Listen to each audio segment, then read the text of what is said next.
Anytime now, Racing Pants.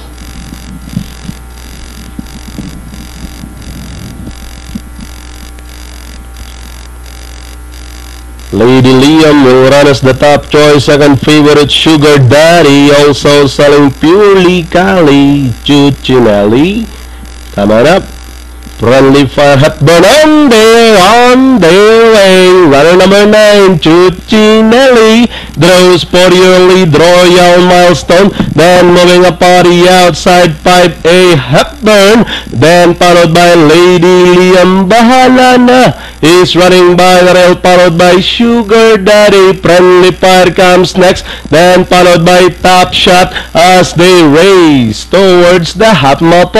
Two runners are partying out for the lead. Royal Milestone running by the rail. Hepburn is on the outside. Chuchinelli shuffle back in third, but not out yet. Then followed by Sugar Daddy moving up on the outside. Lady Liam, then comes Friendly Fire, Bahala na as they round towards the 450. Chuchinelli now the leader by 2.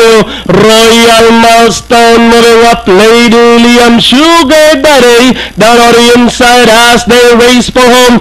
Chuchinelli this time by about 2 lengths. Lady Liam about to throw the challenge on the outside, rushing up to grab the lead. Now we have Lady Liam takes command from the outside. Chuchinelli and Sugar Daddy, and final at the finish line, the horse of Mr. Celerino, Alacamorate Falcon Jr. Lady Liam, then comes Chuchinelli, Sugar Daddy, Purely Cali, Friendly Fire.